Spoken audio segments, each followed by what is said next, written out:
కూతురు అత్తారింటికి, ఉద్యోగం పేరుతో కొడుకు సిటీకి వెళ్ళిపోతారు. చివరిదాకా కలిసి కాలక్షేపం చేసేది భార్యాభర్తలేనయ్యా. జనరేషన్ మారిపోయిందండి. చివరిదాకా నిలబడేంత దమ్ము ఇప్పుడున్న రిలేషన్స్కి లేవు. సగం యుగాలతో విడిపోతుంటే సగం మంది ఇండిపెండెంట్గా ఉండాలని విడిపోతున్నారు.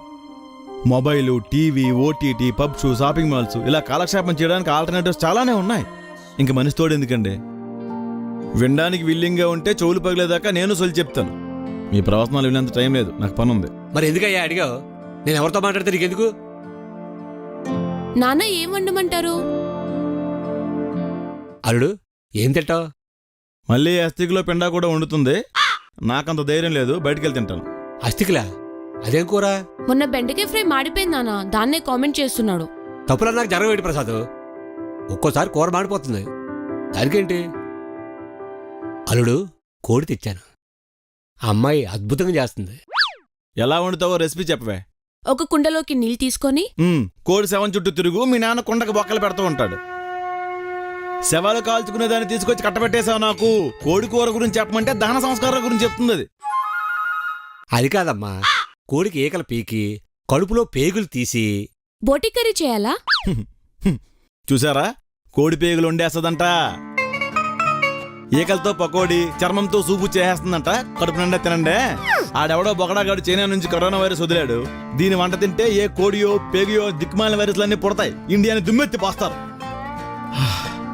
క్షమించండి మావయ్య, ఈ పాపంలో నేను పాలు పంచుకోలేను. అది కాదు ప్రసాద్. అల్లుడు అల్లుడు నేను చెప్పేది ఒకసారి వినవయ్యా. నాకు వంట రాదులే నాన్న, మీరెందుకు ఇబ్బంది పడ్డం? హోటల్ నుంచి కర్రీ తీసుకుని రండి. హోటల్ నుంచి కర్రీయా? ఎందుకమ్మా, నేనున్నానుగా.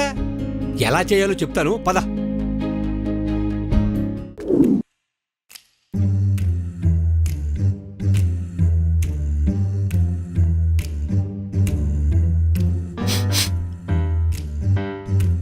ఓ మావయ్య గారు, స్మెల్ అదిరిపోతుందండి.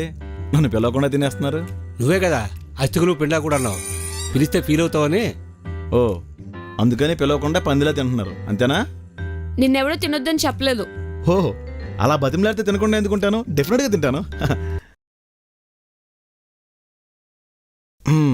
Thank you.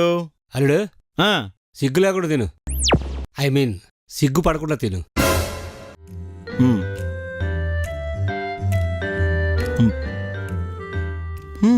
బాగుంది. యూట్యూబ్లో చూసి ఉండేవా? మా నాన్న చెప్తే వండాను.